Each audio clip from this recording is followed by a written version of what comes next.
So on behalf of the KTH Space Center, I'm happy to introduce to you Stefan Krämer from Swedish Space Corporation. And he's going to tell us and teach us all about microgravity and how you can do experiments with these on different levels. So welcome. Okay. So, thank you, Mikael. It's a fantastic opportunity to be here. It's really a pleasure to talk to you. Yeah, I brought with me something in the background here. This is my regular job. My name is Stefan Krämer. I'm working at SSC, Swedish Space Corporation, for the last 11 years. I'm currently responsible for exactly this year, bringing science into space with our sounding rockets, which are launched from northern Sweden. SSC has a rocket range in northern Sweden, which is called S-range, which is about 45 kilometers away from Kiruna. And I see some of you have been already there, so great to see you again. And this particular mission was SubOrbital Express 3 with a drop body, so with the microgravity experiments, 12 microgravity experiments, and a drop body, which we see here, which was a thermal shield experiment. But we get into the details over the time. So this is how I look when I have a couple of days of campaign behind me. So I look tired and 10 years older. But this is the fun of the work. I started 2003 at the German Space Center in Cologne. This is also where I grew up. And after that, I did my internship, my apprenticeship as a precision mechanic there. And after that, I decided to continue with studying, which I did at the FH Aachen University of Applied Sciences, which is the very western part of Germany. I've been leading the REXUS 11 project, ADIOS, during that time. I will say a few words about REXUS at a later stage. And my professional life started here, actually in Sweden, as an engineer at SSC CAPS, building satellite propulsion systems. I've been responsible for a couple of years for the REXUS BEXUS student program on the Swedish side. And today, I'm actually the program manager for SSC's microgravity services and our commercial sounding rocket platform, SubOrbital Express. So, I know I'm talking to engineers, but anyway, there's a lot of talking about microgravity today. When you look into the news, everybody is going to space, everybody is bringing small experiments to the ISS. This is like the big commercial market. But I would like to give you today a little insight. Why? Yeah, so I think from the regular media and from the regular understanding, not always entirely clear. Why do we do research on the microgravity? So, first of all, this is no, I don't want to get any feedback from the physicist, but I think this is relatively true. Gravity is one of the only forces, or maybe the only force, which we cannot alter on lab scale. Even though the gravitational force on micro level is very, very small. It's 10 to the power of minus 38 times smaller than actually the strongest force. There's a strong nuclear force. But same as electromagnetic force, the range is infinite. And when we get to the point as we stand on a big, big mass, the gravitational force is actually quite big. And whatever we do, everything is affected by gravity. And research under microgravity let us forget this environment for a short time, and let us have a look for all the small things below the surface, which are usually, let's say, covered by the big, big gravity force. And of course, gravity is not a lie. I have 3 topics for you today. Quite difficult to get them all into 45 minutes. So I try, but to all of them I could talk for hours. So that's why I really, really try to keep it short. First, I give you a couple of examples about microgravity in general, microgravity experiments. I have brought you a couple of examples. After that, after those examples, I have an overview about the current platforms as we have them available right now. And then very, very briefly about when we build experiments, and this is basically what we do at SSC, like what do we have to take into account? There are a couple of effects which we have to make sure we keep them in mind when we design an experiment. So let's start with life science. So we know that gravity has quite often effects on molecules or even on biological organisms. So if we want to look into different types of cell behaviors, cell agglomeration, for example, then we need to take away gravity to understand actually the forces between or the interactions between cells. And an additional advantage, I will talk about it a little bit later again, is also that we actually can produce much purer crystals due to the abundance of the gravitational forces. So Earth gravity, I'm not talking about a gravitational force, but I'm talking about the Earth gravity.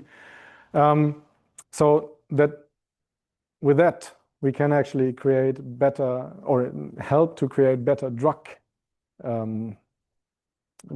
for the future. So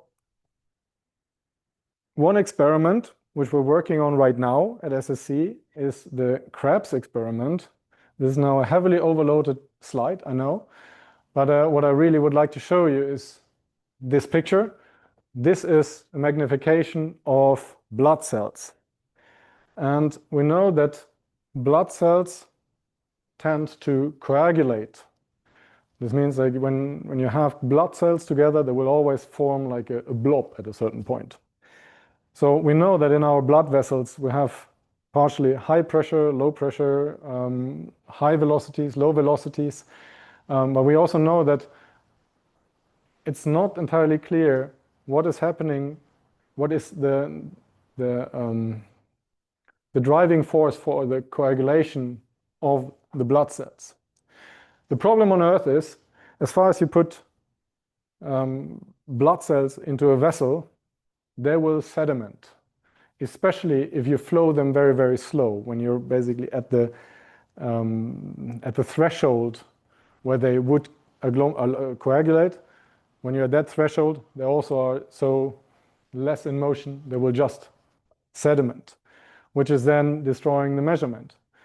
So scientists from the Free University of Brussels, they want to do an experiment on the rheology of the blood, and they want to have a blood flow which is very, very slow. We're talking about volumes of 1 drop within 4 hours for the maximum, which is the same like 1 deciliter in 1/2 a year. So this the slide you see up there, this glass slide, has just a few thousandths millimeters of thickness in a channel, and there we're pumping with a very, very small flow rate human blood through, and the scientists can look with 3 different kind of instruments through the blood and can see the actual coagulation and not just the sedimentation of the blood samples. So they're hoping that this will help also for drug developments for the future and to understand the basic kinetics of blood.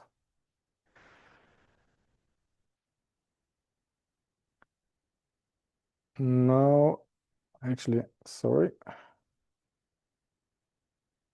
That was not, I'm sorry.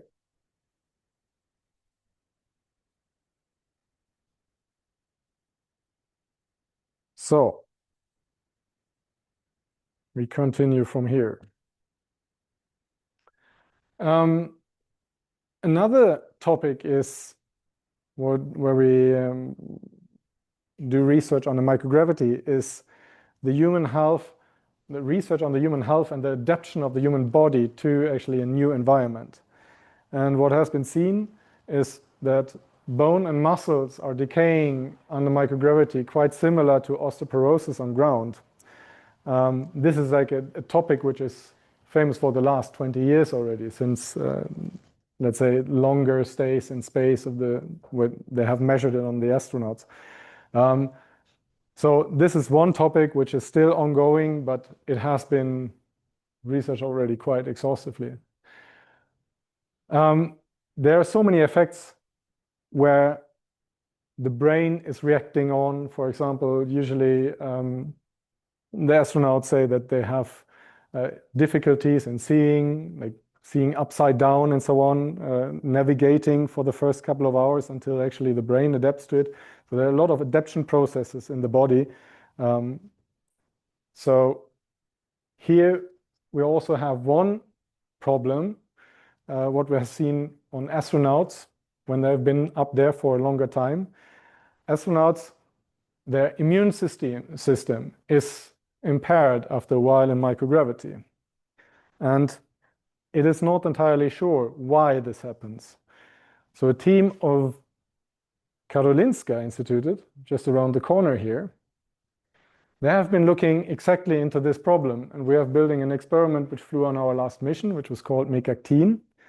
You see here a centrifuge, and you see cassettes on the so-called static rack, where we had immune cells on board experiencing microgravity and gravity 1G at the same time. Like some of them experience microgravity and the other ones stay on the centrifuge to have a 1G reference during flight. And you have to imagine immune cells are a little bit like an uncooked egg. So you have like a core and you have something soft around. And how immune cells, okay, I'm an engineer, yeah, so I explain it how the scientists have explained it for dummies. So if you have the immune cell and it is exposed to, let's say, like a bad cell, it will grab the bad cell and will form kind of like a fried egg shape on the other cells. So that those red dots which you see there or on the right side, those are the receptors. So those, the actual bad cell is killed and diminished. What we can see is, as first results from this experiment, this mechanics of getting from the blob, from the soft egg to this fried egg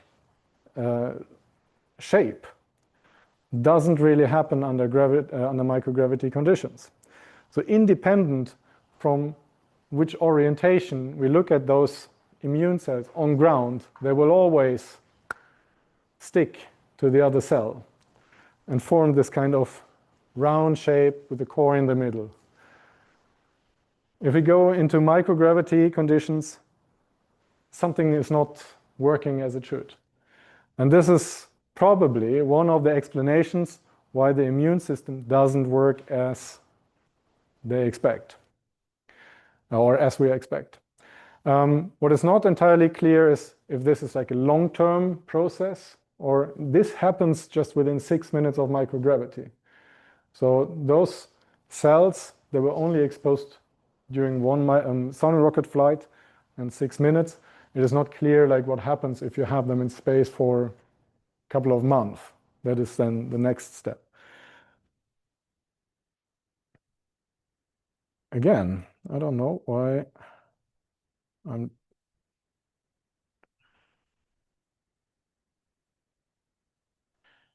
this is maybe there's like a different mode, because usually it should jump back to the main slide which I had before. Yes.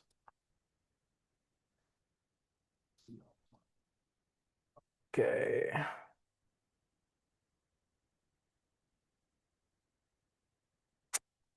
And we continue there again. Yes.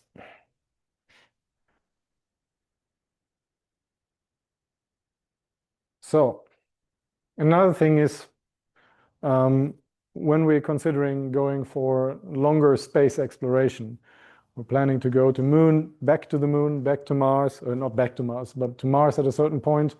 It is important to understand like what is happening to any kind of biological processes. So this can be to understand life support systems, which have to work on the long travel of several months.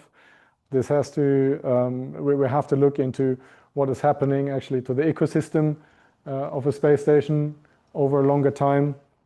So there are a lot of effects which can be tested on a small scale. We're always looking like at one single thing during such a mission.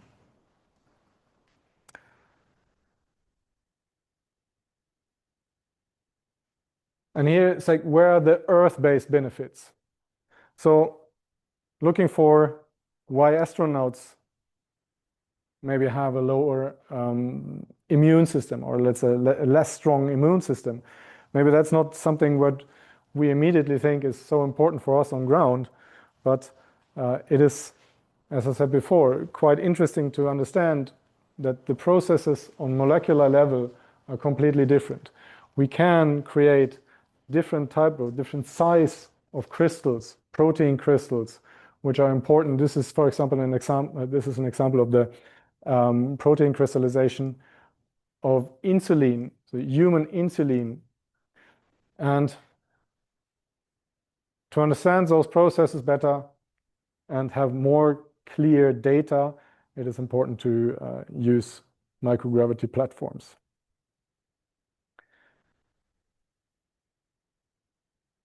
So let's see if no. You will have seen this page now so many times in the end. For the next time, I will not do this.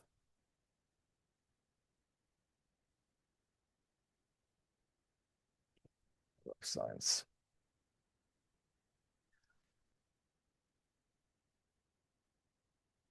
Okay, it's right. Okay.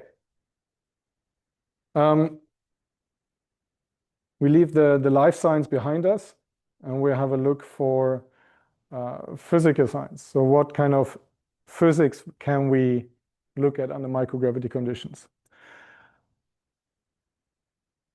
Like one thing which is immediately or comes to mind is the abundance of buoyancy effects. So we can test different kind of materials with different kind of density without the density having a bigger role when it comes to the buoyancy. So if we mix oil and water on ground, you will always have a separation at a certain point, and you will not find a way to mix it like on the long way.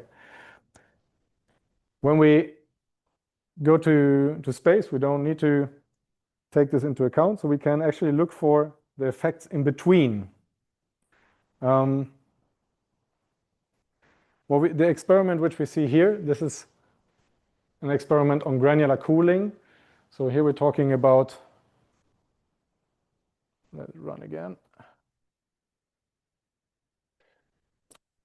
This is a JAX experiment with hexapods, and this experiment was actually done in the drop towers first, and then later on also on a sounding rocket. And here we were looking into the effects of now I'm losing it. We're looking into the effects of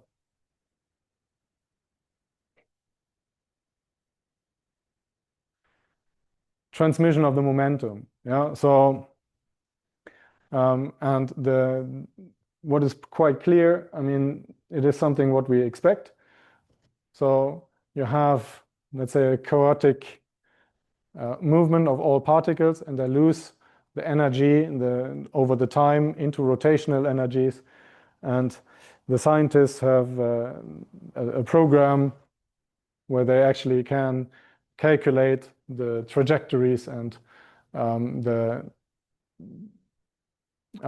change of the momentum.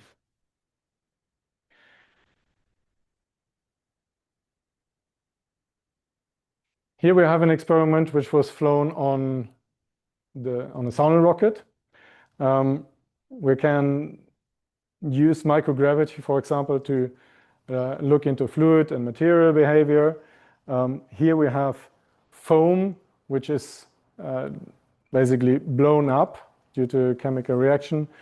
And we can see that the foam the cells of the foam are actually getting much, much bigger, but they also collapse faster under microgravity conditions, while during gravity conditions, of course, we have a sedimentation down there.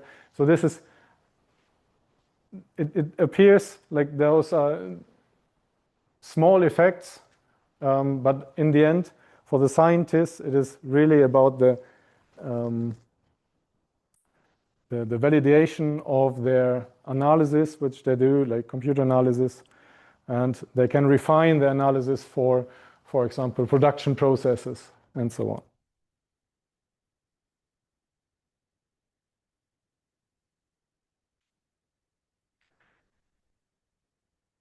When it comes to heat transfer and combustions, working under microgravity is possible that we can actually create a different type of flames.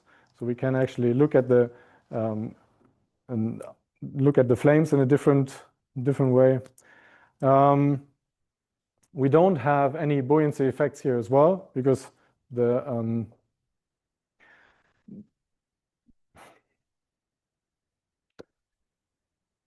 okay, sorry.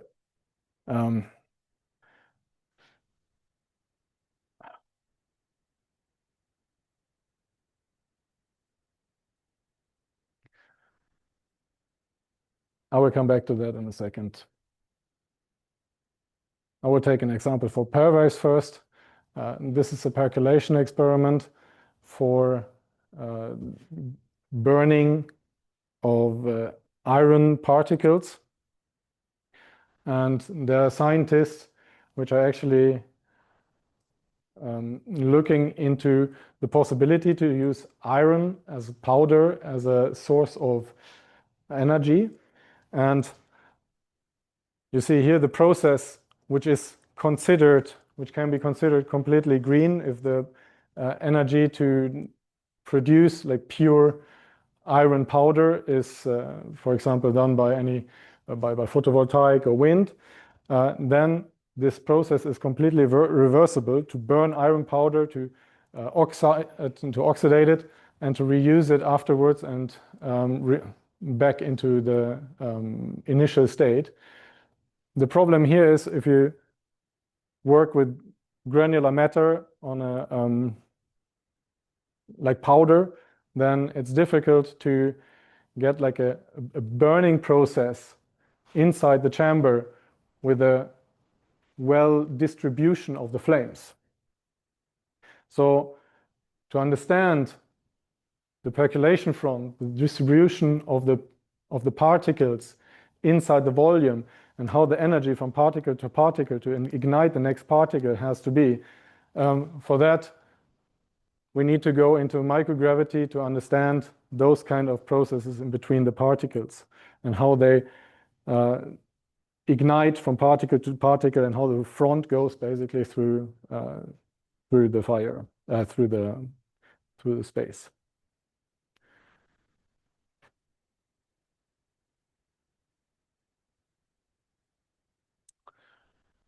Yeah, never mind.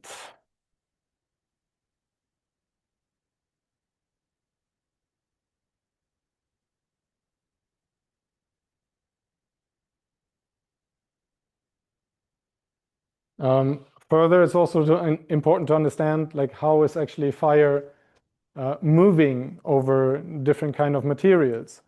When we are on a space station, we know that one of the biggest risks on the space station is that you have a fire, because that is taking up the entire oxygen very fast, and it will also spread in a very instinctive way. So that's why it is important to understand how actually materials burn under microgravity conditions, how the process of the flame fronts work, what is influencing them.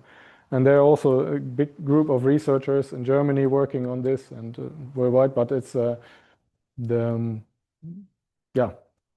one experiment, for example, which we had on REXUS earlier, this was UV fire, where even students have built an experiment like this who could help understanding the processes of burning materials.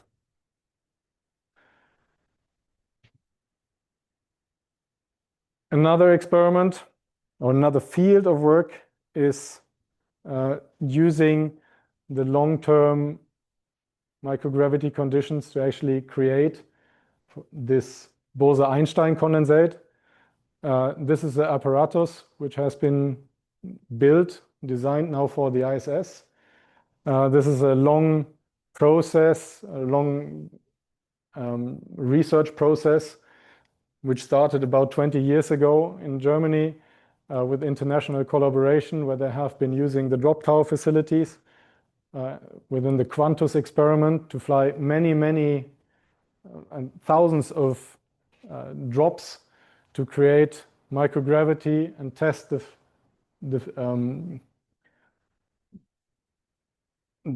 the theory that this quantum state, so the Bose-Einstein condensate, can actually be created.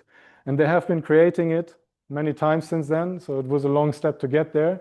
The longest one was possible to be created on a sounding rocket flight. They had 2 sounding rocket flights. The first one was very successful. The second one had some technical issues.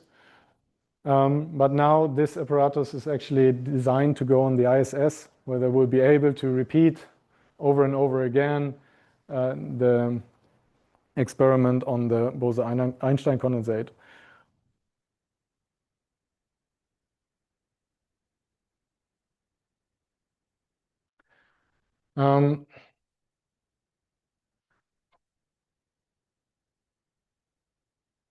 But again, where are the effects for what we can use on Earth? I mean, Bose-Einstein condensate is, of course, like very far away from our regular work. Of course, when you look into quantum computing, maybe, but let's say like from the daily work, what we do. Here we have a different example. We have an X-ray facility, which gives us a possibility to look into solidification process of metals throughout the entire flight of a microgravity mission. So we can melt up and really solidify different types of metals, metal samples, and the scientists can actually see the solidification process, the building of the crystal structures while it's happening. This facility is going to be used now. It has been used many times, and it's going to be used next year in April, and then the year after in April again, for the 2 experiments, XAMON ZSOL and XAMON MG Micro-G. The XAMON ZSOL experiment is delivered or is by the University of Aix-Marseille, and they're looking into the solidification of metal probes, as you see here on the right, in a gradient furnace. So you're looking at an undercooled melted material probe, and through the temperature gradient they can actually define the front of the solidification. And you see here nicely the experiment just on a ground experiment, but here you can already see the crystals, the dendrites growing inside the material. This is mostly to understand the material combinations and for analysis, to refine analysis. Here we have a very practical experiment, or let's say the focus of the experiment here the science team of David Brown at UCD in Dublin is working on a new alloy of magnesium and zinc, and everybody knows about, like, when you break your bones, you most likely will get like any kind of steel or titanium screws into your body, which have to be then taken away after a while when your bones have healed. Those scientists are looking into a new material which actually can stay inside the body and which is decays inside the body, and which is still metal, like a metal material, so magnesium alloy, but you don't need to take it out anymore. So, but of course, it's to understand the what is the best material for casting. What are the effects during the casting, that you don't end up with any kind of big lumps of magnesium or zinc in your body afterwards, so that it is homogeneously distributed. For that, we need to do first microgravity experiments to understand the creation of the alloy. That we have seen. Okay. LiFeCO was an experiment by your colleagues at the Karlstad University. They're working on liquid film coating, so-called dip coating, and they're looking into the design of new organic solar cells. And to make the coating process as simple as possible. So we're thinking about, for example, just painting a window and like having a kind of a paint for a window which creates electricity. That is like the end dream, let's say.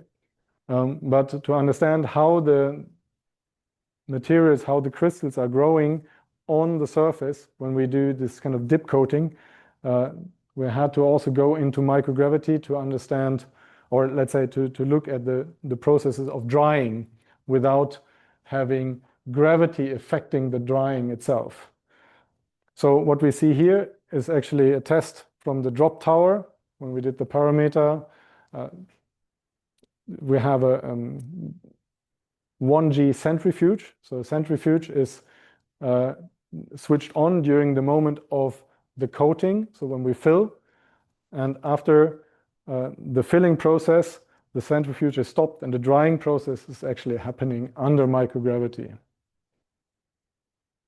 This was then later flown after the drop tower experiment for the parameter refinements. This was flown last year in November on SubOrbital Express 4, also very successfully. Okay.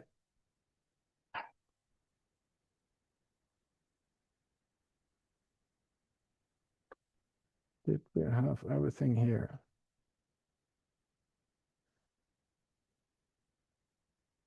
No. One last slide for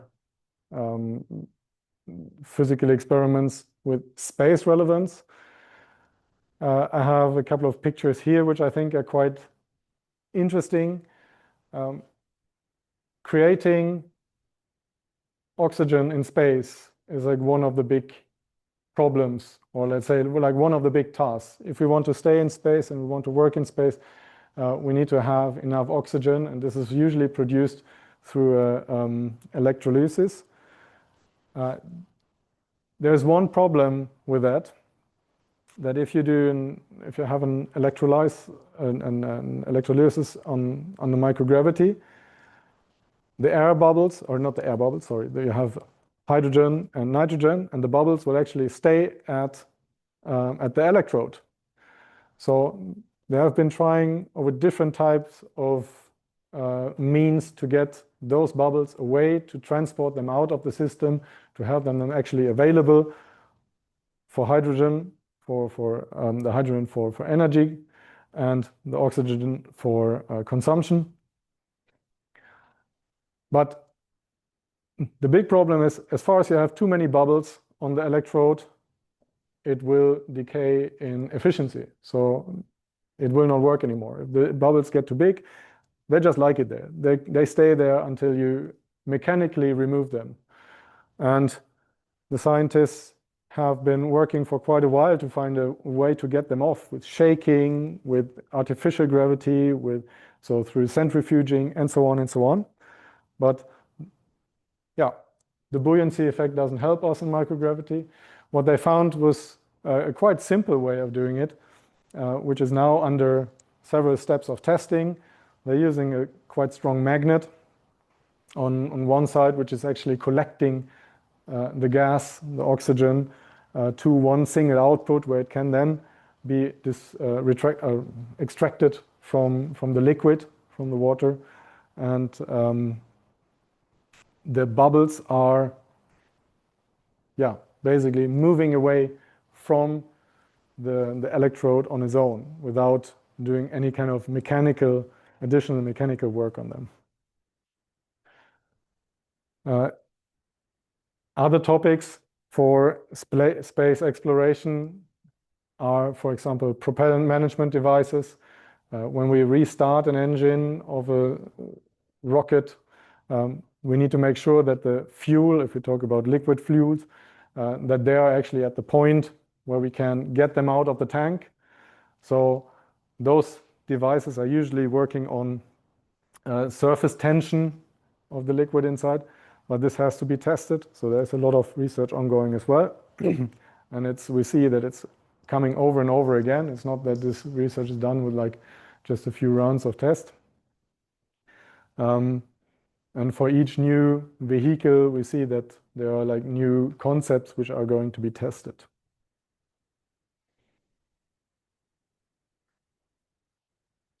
So in summary, when we look at research on the microgravity, microgravity helps us to look into the small things which are basically covered by the gravitation, by the gravity which we have here on Earth. And this can be physical forces, this can be inter-cell interactions. So it is a quite important tool. It's not the mean of itself what we're interested in. We're not interested in microgravity itself. We know what it is. But we use it frequently as a tool for research. And as you see, it's a very, very broad field which we can cover there, or which we can support with microgravity as a platform. So let's look a little bit into the possibilities. How can we create microgravity? There are a few platforms which I have already named. Drop Tower is, there are a couple of facilities in the world. 2 of them are in Germany. The oldest one, or most, let's say in Europe, the most frequently used one is the Drop Tower in Bremen. It's a 140-meter high steel tube, vacuumized, and you can take a capsule up to that altitude of 140 meters and drop it, and you get 4 seconds of microgravity. What I want to show you here, it's not just about the platforms, the time, it's also about the quality. There are different types of experiments which require different levels of microgravity, and we're not like, microgravity is the buzzword. Microgravity means, of course, like 10 to the power minus 6, but most of the platforms actually don't reach that. So the only places where we can talk about microgravity are drop towers and sounding rockets. The other ones are actually just providing low gravity if we're serious about it. But then it is not always important. I mean, when we put humans into space, if we want to do space physiology experiments with astronauts or, let's say, subjects, it doesn't matter how really well the microgravity quality is. It's more important that you can take the entire human there and you can do tests on him. But there are, for example, experiments when it comes to material science. You have seen now the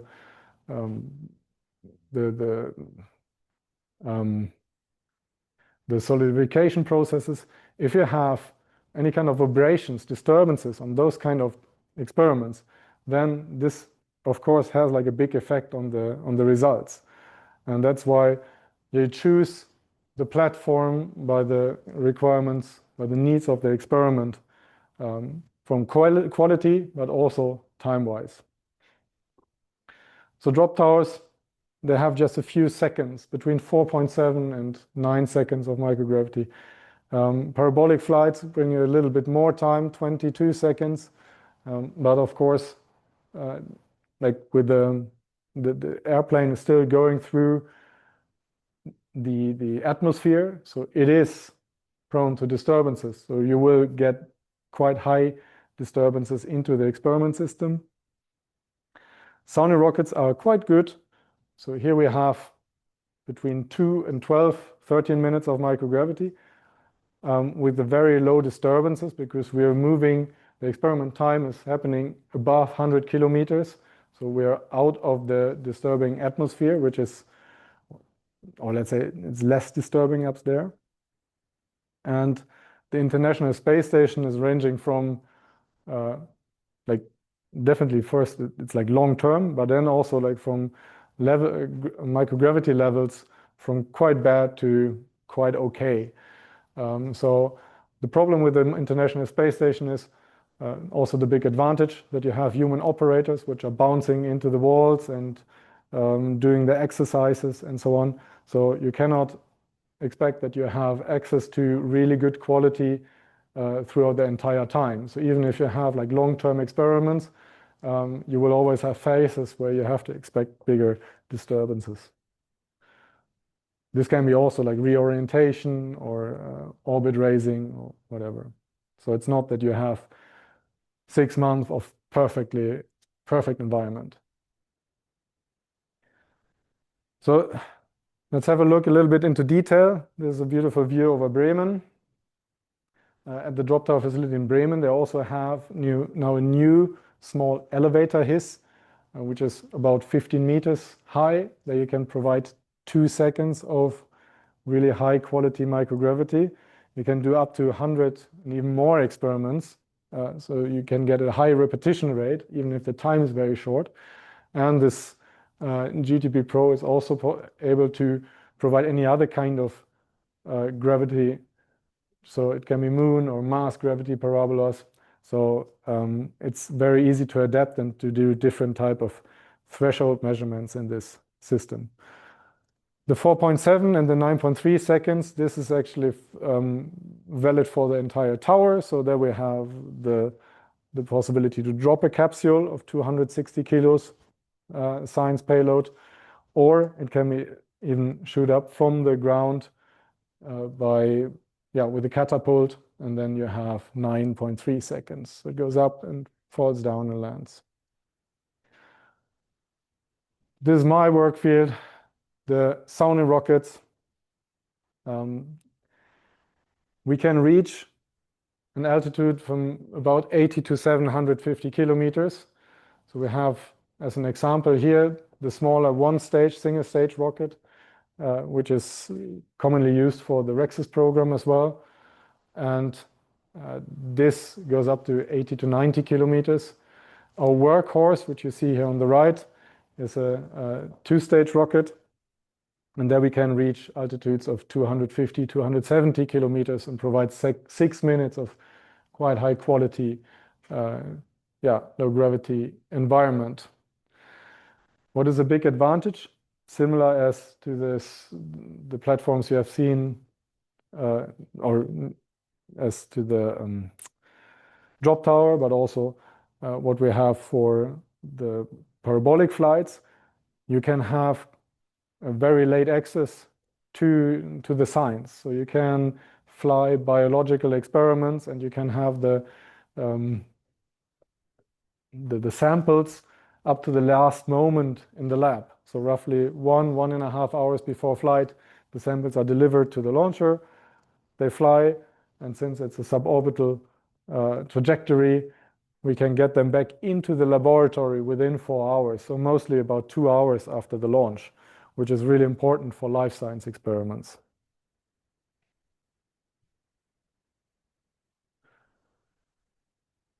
Then we have the parabolic flights. Everybody knows the videos, everybody knows the pictures. As I said, the quality is relatively low. Nevertheless, it has a lot of advantages to use this platform. First, it's fun. Second, it's you have really the possibility to interact with your experiment. You have the possibility to change parameters between the parabolas if something didn't go as expected. So you have usually for each flight day 30 to 31 parabolas of 22 seconds. So you can interact, can change, and can conduct a number of experiments also statistically. So that's definitely a big advantage of the parabolic flights, even though not necessarily useful for all type of research. Now we're looking a bit into the future. Those capsules are in the development phase. Some of them have already done the first prototype flights. Those are uncrewed systems. To the upper right, this is a capsule from a French-German company, Atmos, where they have the concept of delivering basically a microgravity platform for extended time in space. So it goes up, it stays for a couple of hours to weeks in space, and then comes back with an inflatable heat shield to have a soft landing and splashdown. The other concept is having capsules which are there for a longer time and which have also access to so-called commercial LEO destinations. This is then on the next slide. Commercial LEO destinations are the next generation commercial space stations. So they have the possibility to be used for microgravity research on the capsule, but also to deliver those systems to those commercial platforms. An historic platform similar to this was the photon platform from Roscosmos, which has been flown many, many times over many years, but the accessibility is understandably not given at the moment. So there are those commercial customers which are coming within the next years, commercial suppliers. Then the orbital platforms, crewed, as I call them.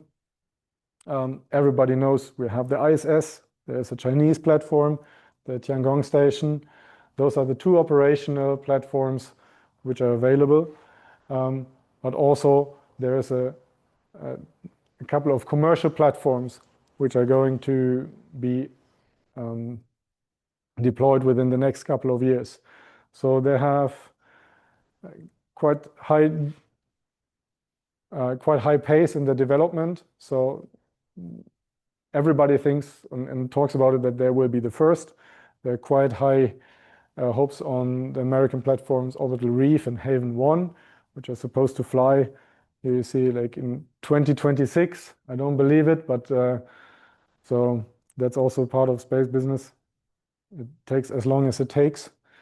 But they're working on a quite fast delivery of the first crewed outpost in space in LEO for especially microgravity research, production, and also for space tourism. A European answer to that is a Starlab, which will be built by a consortium which is led by Airbus and Voyager. So maybe we'll have in Europe, we have to do our own thing, of course. So maybe we'll have in Europe also this platform available earliest from 2029.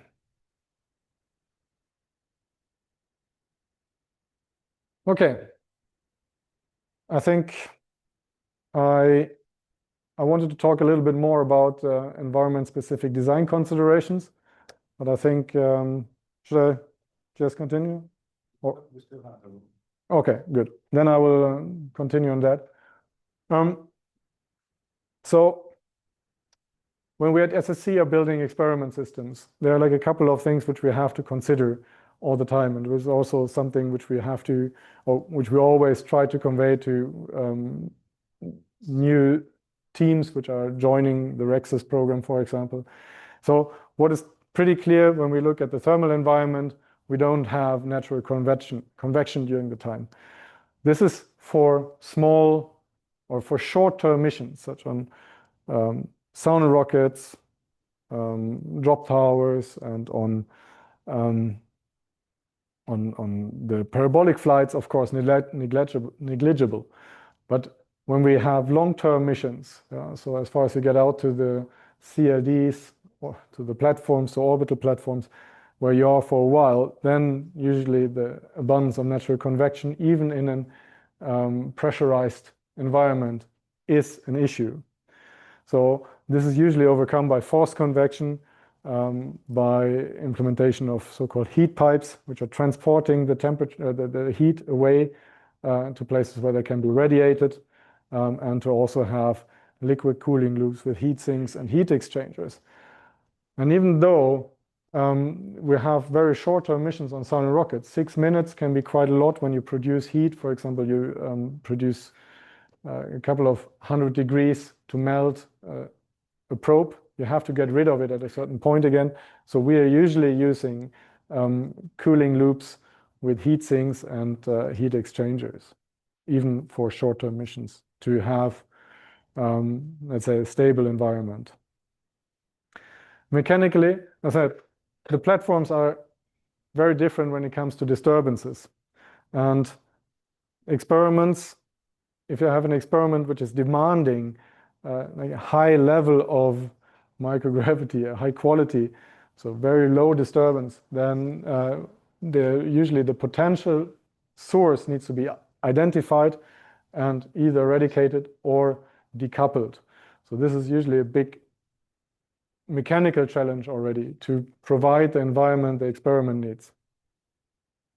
Then we have the conservation of momentum.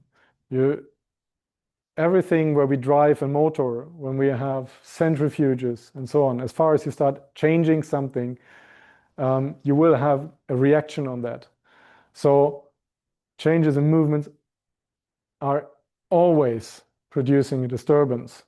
So this has to be considered in the timeline. When do we move what inside the experiments that we don't disturb other experiments?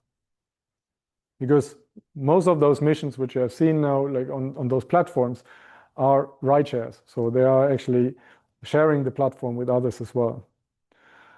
All rotational systems, as far you have changes there, changes of velocities, you have to deal with Coriolis forces and so on. The mechanical loads during launch and landing is usually the smallest problem. So this is something also, you can analyze on the easiest way.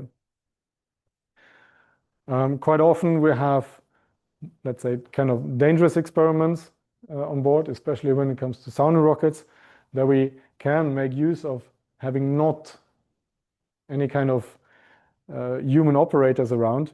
So we can do X-ray experiments. We can do experiments with biohazards or chemicals. So anyway, we need to make sure that after landing it's still contained. So we need to provide double containments or like a safe environment for the operators around as well, even before launch and after landing. Then also depending on the platform, there are platforms which require either a higher level of automation or a lower one. For us, it's often quite important to have a high level of automation, that we have tested the flight sequences over and over again to reduce the risk that we have implemented our own errors, or that we also have, that we implement errors throughout the operation, throughout the flight. It is always important to keep access to all the critical functions throughout the mission and before and after as well. So you want to have on an orbital mission which goes for a couple of weeks the possibility to restart a computer or yeah, do some kind of mitigations if something goes wrong. And what we always try to find are the single point failures.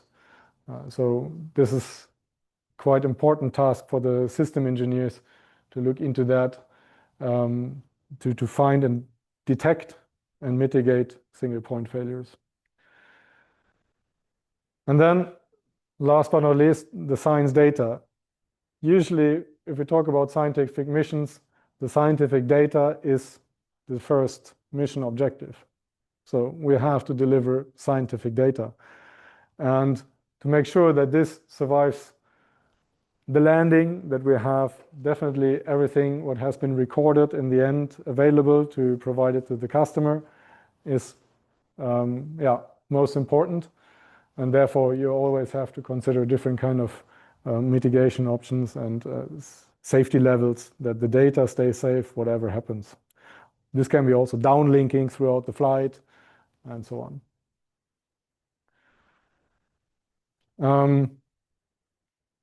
And then when we have experiments like what we have seen here, what we have developed, CRABS, Ixamon, like all those kind of experiments all the time, for the scientists is usually a one shot. So it's pretty important that the parameters are for such a mission from the beginning right. If we have a microgravity mission on a Sounding rocket, we have 6 minutes. You don't start tweaking the temperatures on a furnace while you're mid-flight. So you test that before. If you're unsure if you need the right environment, then you go, for example, for a different platform. Many of the videos which I've shown you now were recorded in the drop tower.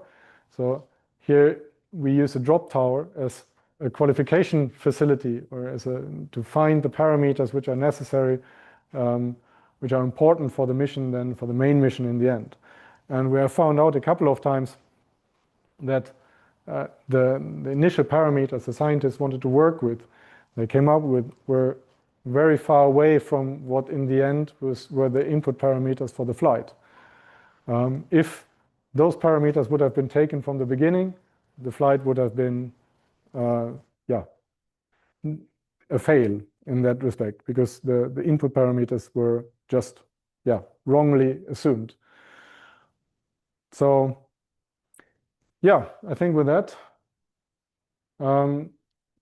you have access to a documentary about a typical microgravity mission which has been performed at SSC a couple of years ago in 2022. Took a year to get there. It's available on YouTube and Amazon Prime for those who want to take an hour to watch a little bit the feeling of a microgravity mission, a little bit about the science and the operations. So feel free to have a look there. We have some of the, that's it. Thank you. Thank you, Stefan. See if we have some questions from the audience.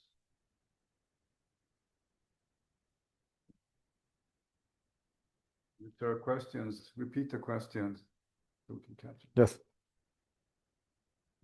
Yes. Like we have currently missions every 12 to 18 months, like with the Sounding rockets. And on each of those missions, we have between 4 and 12 experiments. Now we have like a small module with a lot of small experiments on board. So there's a lot of experiments which fit on one mission. Yeah. Elias? No, I don't have that. No questions. Is it possible to do propulsion experiments on board Sounding rocket? Like if there is some sort of Which kind of propulsion experiments? Yes. So the question is if there is possible to use Sounding rockets for propulsion experiments. Yes, indeed, it's possible. So how is the test that is being.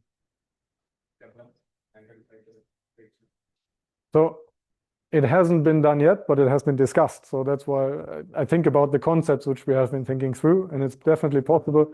So if you take the rocket motors, the rocket engines are at a certain point ejected, and then you have the payload left. And if you have now the rocket motor exposed, then you can use that with a control system and propel, let's say, the payload itself. So, I mean, this is of course then not a microgravity mission, but yes, the platform sounding rockets can be used for that.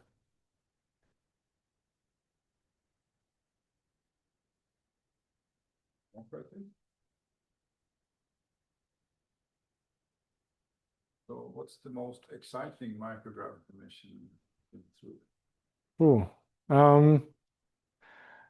through? I think there is no most exciting. The most exciting part is when you have at the end of the mission happy faces, because for me, I'm responsible at the point for the entire mission, for the entire science, that this is ready for flight. And you have researchers, students from all over the world have been working on that topic for maybe years. And just the process, for example, to get an experiment which we are building into space takes like 4 or 5 years. So they have been waiting for this moment quite long. And when you get to the point, of course, the launch, everything is super exciting. So you sit there, it's great time. But in the end, when you get it back and you see the scientists looking into the first data, then it doesn't matter if it was a student experiment, if it was pupils, or if it was a senior researcher. This is actually the nicest moment when you get the list. Yeah, that was good. That will be work for the next couple of years to work with this data now. But that's a fun part. Very good. Further questions? Let's thank Stefan again. Thank you. All right.